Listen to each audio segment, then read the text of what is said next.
here. You know, the Deputy Secretary of State, James Steinberg, or whatever. You know, any number of European foreign ministers or finance ministers.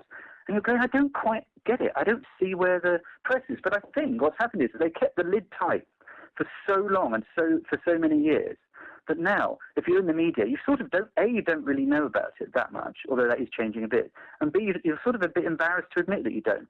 So you kind of just ignore it. So I don't know. That's me trying to put a positive spin on the ignorance and stupidity of the mainstream media, of which I'm a proud member for a week. Well, I mean, that was one of the other questions. Do you consider yourself a member of the mainstream media, or just, you know, a foot in each camp, as it were? Oh, definitely, I do. I mean, I do, and I've been treated extremely well by The Guardian over for the last, you know, this will be my 4th year doing it. You know, they let me write what I want. They're extremely pleased with the amount of traffic the articles get on the web. You know, it goes to, I've had the articles be the most viewed on the website, and you know it's good. That shows that there's an appetite for people to know about this stuff, and it's just, you know, it's neither a weird conspiracy, nor is it a supper club or a bunch of people playing a bit of snooker for a couple of days. You know, it's a very, very serious political event and historical event. You know, you mentioned you went back to the 50s. I mean, it goes back earlier. And, you know, you look at the people who in the late 40s are sort of maneuvering to set this thing up.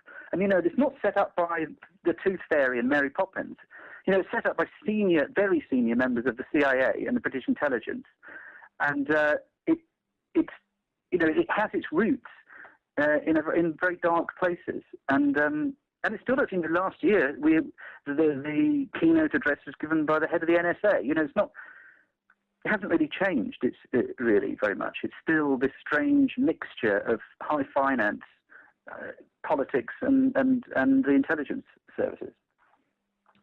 I remember when you first started covering Bilderberg for The Guardian, you were kind of tasked with writing a humorous, entertaining piece about it. I want to know, has your view of Bilderberg changed in those years? Has it become more kind of hardcore, or is it still in the humorous camp?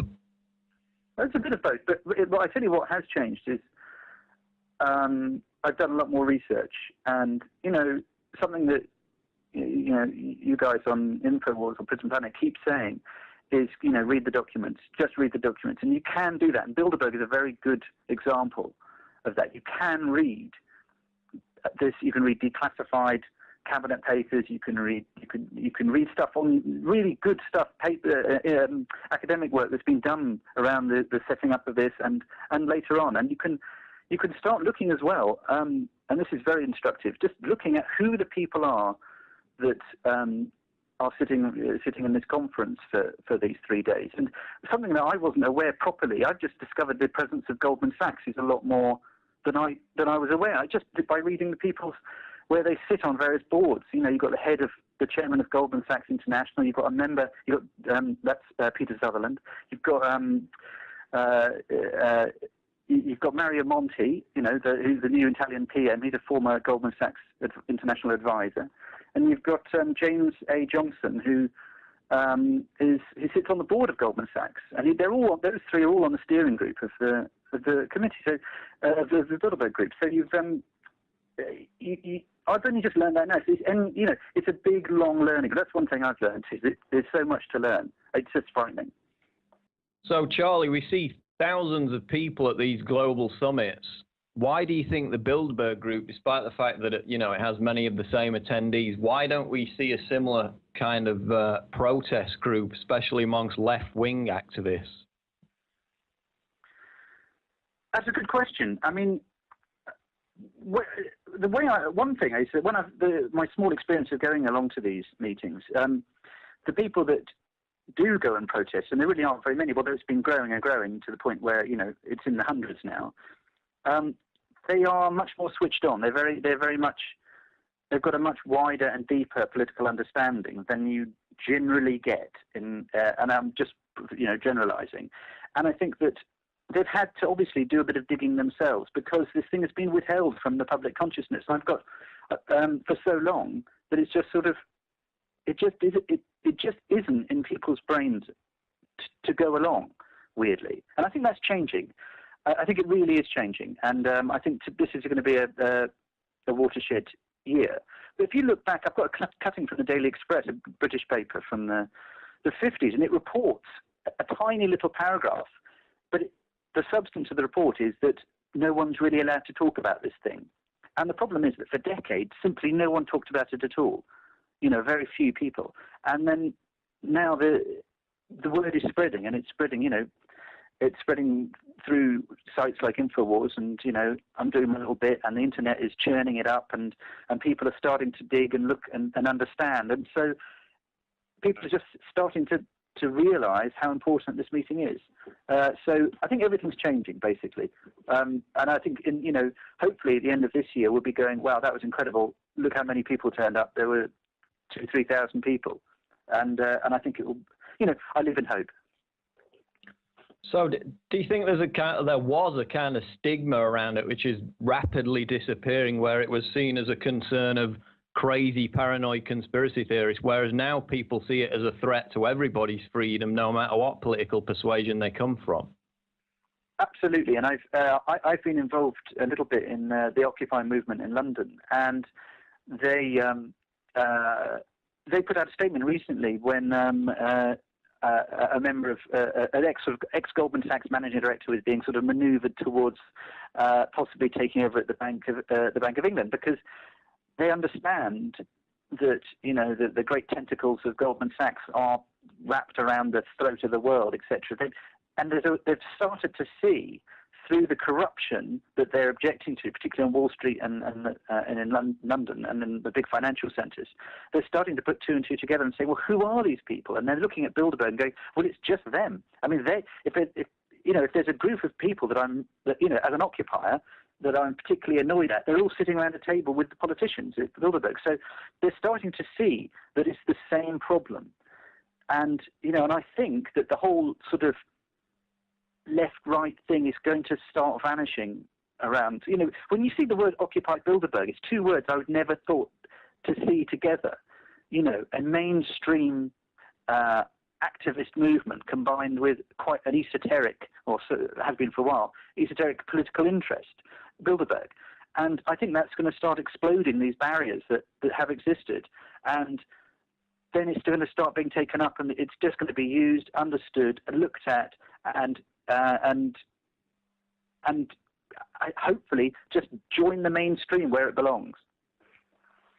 And that's in no small part to your work and other people, like, for example, David Swanson, the big anti-war activist, came out last week and urged people on the left to join the Occupy Bilderberg protest. So that kind of synergy really is coming together. Just final question here, Charlie. Give me a Charlie Skelton survival guide for staking out Bilderberg. What advice would you give to people who are planning to make the trip to Chantilly next weekend? Oh my goodness. Obey the law. Number one. Well, I say that. Bring a lens. Bring a big lens. Bring the biggest lens that you can get your hands on, because the more lenses pointed in the more places, it means that we, the alternative media, I'll just put my alternative media hat on, or such media as will be there, can start piecing together the real story of what's going on. And, someone last year got a glimpse of, I don't even know who it was, actually, I should be able to credit them, but took a photo through a car window and got a photograph of the Chancellor of the Exchequer, George Osborne. And through that photograph, it enabled us to do a bit more digging, a bit more journalism, and actually contact the Treasury and to establish that he was there officially. So be prepared to take photos and sit out in strange places watching cars whiz past you. But also be prepared to meet some amazing people. And, I basically, for me, apart from the first time I went, where it was just a nightmare and I got chased around by the Greek police, but every other time I get to meet amazing people who are, it makes you feel a lot less lonely. You suddenly don't have to take stuff for granted. You're not talking to people that you talk to people that know stuff, and you can begin conversations on a different level, and it's very nice. And I absolutely urge people to go. Any of your listeners, stroke viewers, who are even contemplating going, I would go, because it's an extraordinary spectacle apart from anything else. It's an extraordinary spectacle, and it's an important thing to go to, and you will meet amazing people. And it looks like an all-time record in terms of protest numbers. I'm going to dwarf anything we've seen before. So Charlie Skelton, I mean, I look forward to reading your always excellent and humorous articles at The Guardian, which of course, as you talked about, just getting massive traffic through the Drudge Report and other promotion. And we look forward to seeing your work at Bilderberg 2012. Charlie Skelton, thanks for being on the show. Thank you very much. Again, I would urge you to subscribe at PrisonPlanet.tv. Of course, many of you watch this on YouTube, but YouTube doesn't give us any money to produce it. It doesn't give us money to pay for the cameras, the bandwidth, etc., etc. So we really appreciate your subscriptions at PrisonPlanet.tv. Of course, you get the live show, you get the Alex Jones radio show, full archive stretching back years and years, speeches, interviews, all that good stuff. And it all supports this network. PrisonPlanet.tv, 15-day free trial still running at PrisonPlanet.tv. And also, as you probably know, we've just launched Planet InfoWars, which is our huge new social networking website for info warriors. We're not going to divulge your information. We're not going to sell it to corporations like Facebook, Twitter. We're not a giant NSA database, and you'll meet a ton of like-minded, interesting people there. You can get your blog on there, organize activist events, all kinds of good stuff, and that's planetinfowars.com. That's going to do it for tonight's edition of InfoWars Nightly News. I've been Paul Joseph Watson. We'll see you on the next edition. Take care.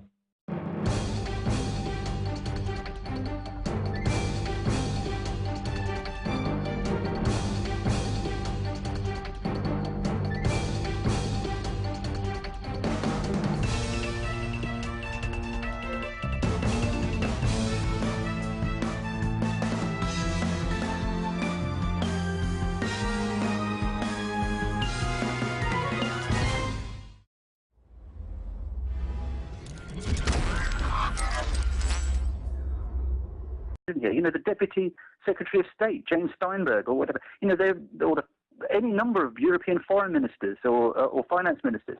And you're going, I don't quite get it. I don't see where the press is. But I think what's happened is that they kept the lid tight for so long and for so many years that now, if you're in the media, you sort of don't, A, you don't really know about it that much, although that is changing a bit, and B, you're sort of a bit embarrassed. Oh, definitely I do. I mean, I do, and I've been treated extremely well by The Guardian over, for the last, this will be my 4th year doing it. They let me write what I want. They're extremely pleased with the amount of traffic the articles get on the web. It goes to, I've had the articles be the most viewed on the website, to admit that you don't. So you kind of just ignore it. So I don't know. That's me trying to put a positive spin on the ignorance and stupidity of the mainstream media, of which I'm a proud member for a week. Well, I mean, that was one of the other questions. Do you consider yourself a member of the mainstream media, or just, a foot in each camp, as it were?